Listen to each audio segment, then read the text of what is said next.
Welcome, everyone. Glad to have you here. Sorry for the minute or two delay. Wanted to make sure we had our team here to present.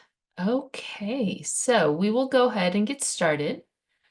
The topic today is Part C indicators 5 and 6.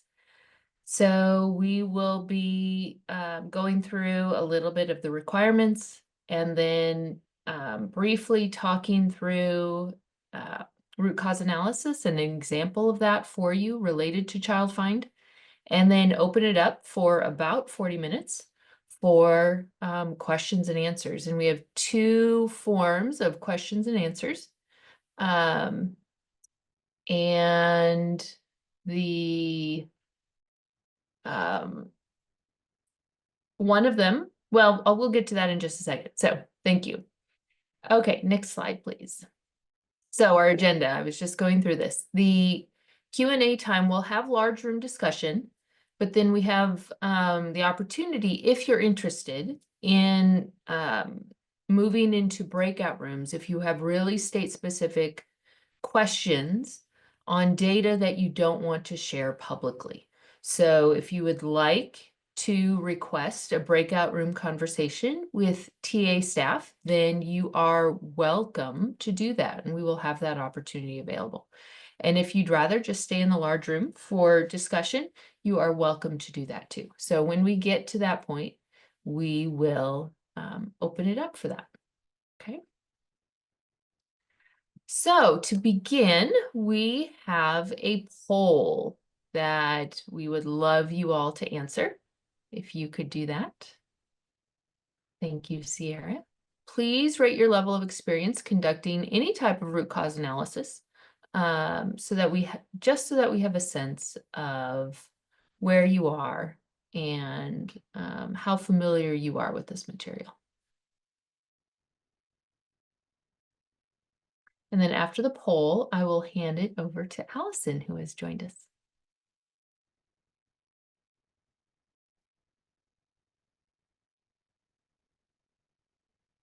Okay, so we have 12 of you answering so far. Thank you. I'll give it a little bit longer.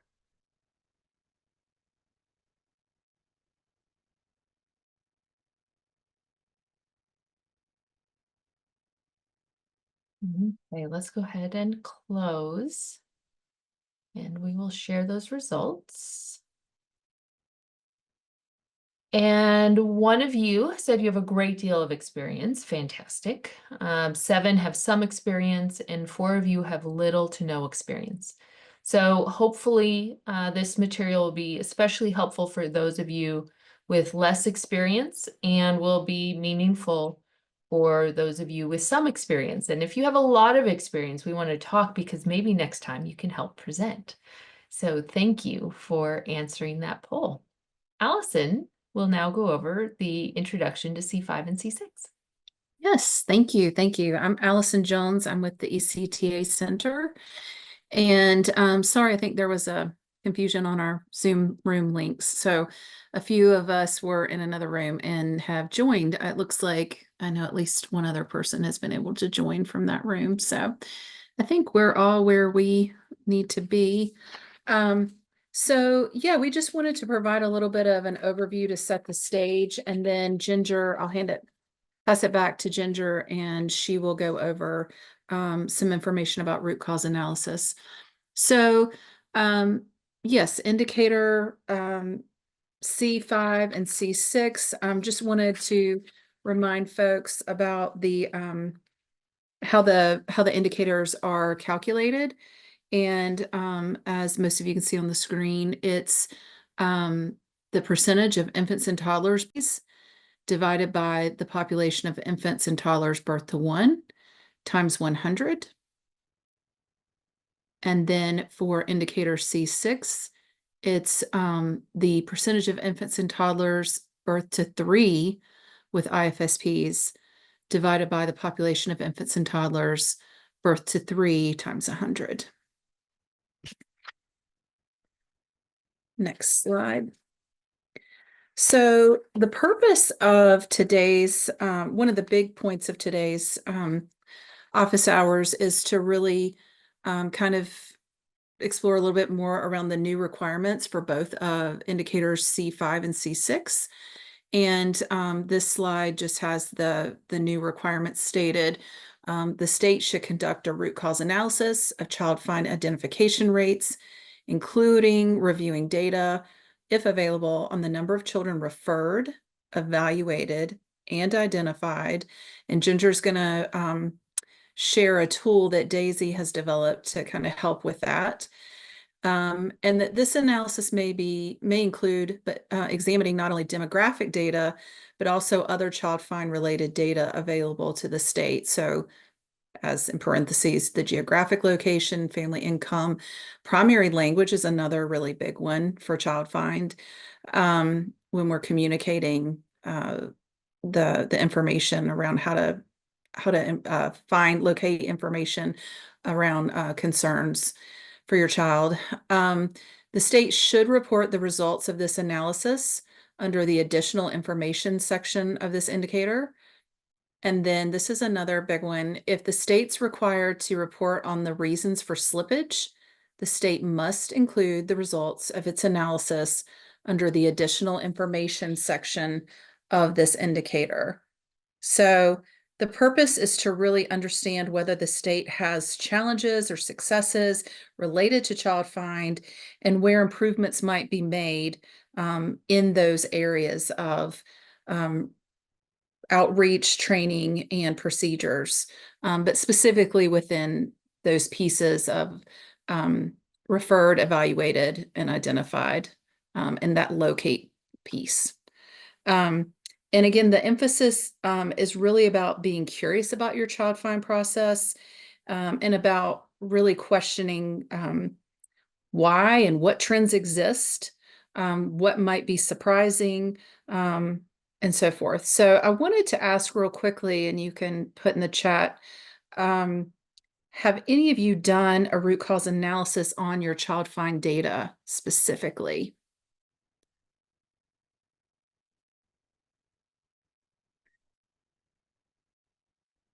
And if so, is there, and this might be relevant for the one person who reported that they had a great deal of experience. Is there a specific tool that you've used? We'd like to know that as well. And I will pass it back to you, Ginger. Thank you, Allison. So welcome again, root cause analysis. That's what we're going to be focusing on right now. For those of you who are or aren't familiar with it, it is a method to identify the causes of a problem so you can then implement relevant, appropriate solutions. So, root cause analysis is not done just to do it. It has a purpose. It's to help you identify the reasons why a problem exists so that you can address it. One of the benefits of root cause analysis, and really any data analysis in general, when you're working toward a purpose, is that it helps you avoid wasting time on efforts that won't actually solve your problem. So especially in education, we like to adopt solutions, sometimes without a lot of evidence behind them, but that can waste our time and our resources. So we want to make sure that by doing good root cause analysis, you save your time, you save your effort, you save the effort of your staff and your teams and those in the local programs. I know we're talking about finding and addressing factors that affect child find processes today, but root cause analysis can be used to explore what's going on with any data set you're looking at, whether the data appear to be concerning or if they're exciting. So sometimes you may want to replicate something or scale something. And with a good root cause analysis, you can determine the factors that are leading to that success. So it's not just a way to solve problems, it's a way to identify those good things that are happening too. And really, it's just a form of the scientific method. You are stating hypotheses, you are questioning what's going on, you're analyzing your data, you're making findings. So it's just a tool within that broad bucket of data analysis. Once you get to the causes that lead to your observed data issues, if we take that sort of problem-focused perspective, you can then determine whether there is something that needs to be fixed. So some of you may have been involved in the, we had a data equity analysis series a while back. And we talked a lot about the differences between identifying a difference in your data and a discrepancy. Okay, so for example, a colleague of mine, this is true, was examining state data and noticed that a particular local program had substantially higher rates of children identified enrolled in the program than other programs across the state. She could have assumed poor evaluation procedures, but instead she went through and did a root cause analysis to look at what was underlying the trends in the data. She discovered that the program was situated near a prominent hospital with a strong children's medical unit, and families of children with substantial needs had relocated to that area in order to be closer to the high-quality medical services that they needed for their children. And it happened that the local program also supported many of these infants and toddlers. So what she had was a difference, but not a disparity that needed resolved. And if she hadn't looked at the original data, or if she had looked at the original data and assumed bad practice in the evaluation procedures, she would have invested a lot of resources in resolving a problem that didn't exist. So it's important to really dig in and not make assumptions about your data or the trends that you see. Okay, next slide. The tool we're going to be talking about today is the 5 whys technique. It works exactly like it's named. Okay, you begin by defining your problem or whatever you are looking into as a question, and typically that question is going to start with why. Then you examine the possible reasons for why that has occurred. You keep asking why until you get to the root cause. Okay, often this takes about 5 iterations, hence it's called 5 whys technique. And stopping before then may mean you haven't gotten to the real roots of the issue, depending on the nature of the problem. Some of our problems have shorter causal chains, if you will, than others, but it is important to keep going until you can't answer a why any longer. Okay. Always begin with as general as reasons as possible. So our example today is, why did our state not meet its child find target this past year? And possible reasons to consider at the very grand level, very general level, are things like low referrals, low eligibility rate, and then low uptake or low enrollment among those who are eligible. So start with as general a reason as you can, and then you will be able to target your additional data analysis down one of those pathways that avoid a lot of other data generation and data reviews that you may not have to do. Once you narrow down which of those represent the biggest challenge in your data, then you can dig further into the next why. So if you identify low referrals as one of the major causes of your of not meeting targets this year, you might then ask, why do we have low referral rates? Are there patterns in the referral rates across the state that could lead to a cause for those lower referral rates? But don't begin with the minutia of, for example, unavailable services in rural counties, starting with that very small reason why the problem might exist. Because by doing that, you really narrow the data you have to look at, and it may prevent you from seeing related causes that are contributing to the issue. Okay, next slide. So again, I think we've repeated these a couple times, but your basic steps for the analyzing the problem. First, frame your question as a why. Brainstorm potential factors. So hypothesize those causes that you want to examine, and use data, collect data, analyze it to eliminate those reasons that don't hold up to scrutiny, that you just can't demonstrate within the data that are causing the problems. Once you find one or more problems that seem to be possible contributing factors, ask another why question about that factor and repeat the process. Okay. When you're going through this process, you might need to pull in data or perspectives that you weren't expecting at the beginning. You might need to pull in data that you don't have easy access to or that aren't ready yet. So be open to the process, follow where it leads, check your assumptions, okay, about your data, about your program, about your state, and be sure to get a lot of different perspectives within the team that you are pulling together to do this so that you don't inadvertently miss something within the analysis, okay? You don't want to miss those critical factors that could help you address your problems. Now, what if what you find is beyond your program's control? Okay, this is a big issue, especially when we're looking at some of the trends in our states. Instead, don't give up, but consider how you can change the effects of that cause and its impact on your program. There may be things that you can do to mitigate the impact and then improve the results that you are looking for, even though you can't affect the cause itself. Okay, so on to an example. So here we have some example data to show you how to apply the technique concretely.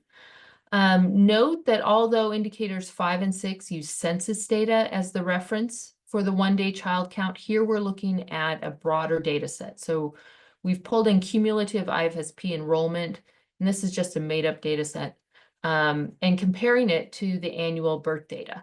It is okay to look at adjacent or related data rather than the exact reported data set, especially if you have more of that other data.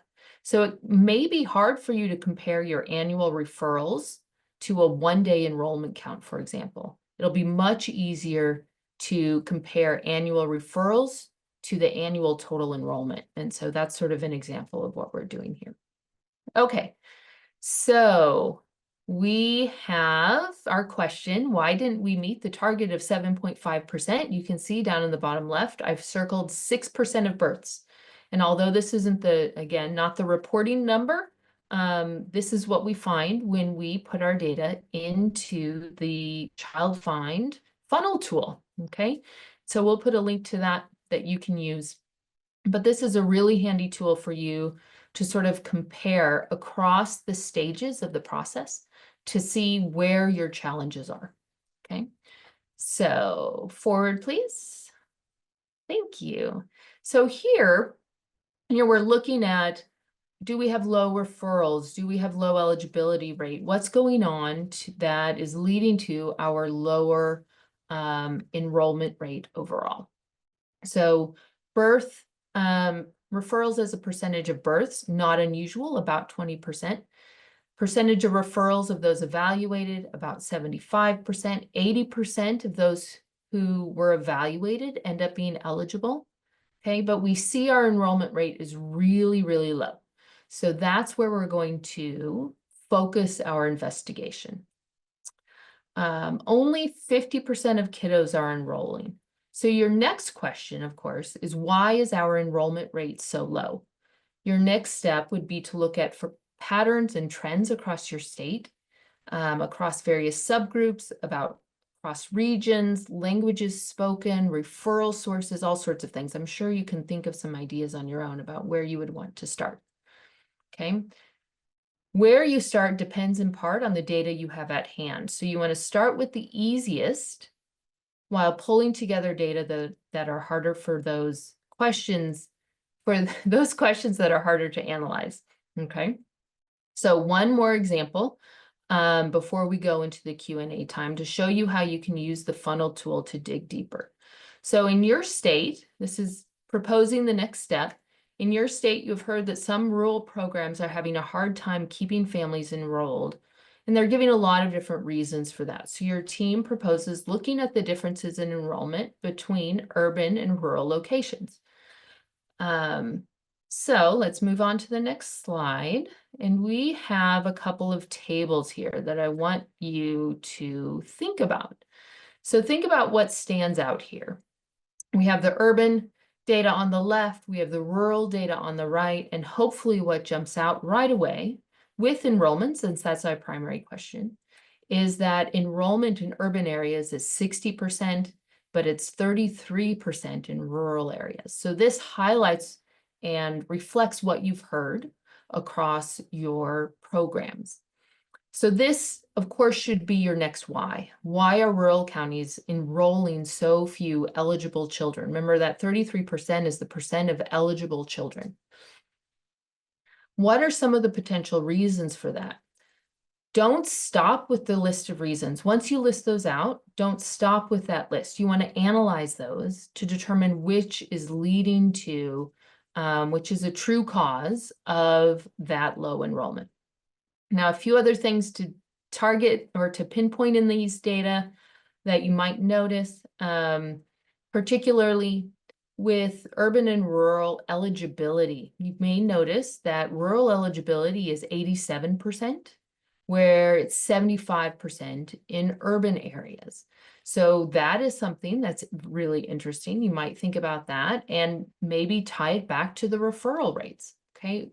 Rural areas have a much lower referral rate, and typically with low referral rates, you're going to have higher eligibility because only the children in most need tend to be referred when you have really low referral rates. So you can sort of see how these tie together and can start to paint a picture of what's going on. A secondary area of inquiry now is, why do we have low referral rates in rural areas? So you're going to start thinking along two pathways of inquiry: referrals and low eligibility or low enrollment in rural areas, and try to tease out the reasons for that. Okay, so briefly, some tips. Consider a variety of factors. This is on the next slides here. Consider all of the aspects of systemic conditions, policies, procedures, personnel and training, data integrity, your data systems, fiscal considerations, as much as you can, as well as those contextual factors related to your families and children and programs. So location, region, demographics, and so forth. Put everything on the table, including your assumptions and what you think you know, okay? Then test them with the data. Do the data support or negate each factor? Are there ties that may be pulling things together and affecting each other? Okay. The final tip is to bring together that diverse team. Don't do this alone. It's easy for us to get busy and assume that we can discover the answers by ourselves. We may not have teammates who can help us very much, but by engaging multiple perspectives and deep teams, we can find those reasons that are leading to the challenges we have, and avoid some of our own preconceptions and biases when we look at our data. Okay. Thank you. And that was quick and dirty. If you have questions, please raise them now. We have our question and answer period. We're happy to talk about your own data. We are happy to look at general questions you have about how to report this information in the APR this year. So on the next slide, again, we have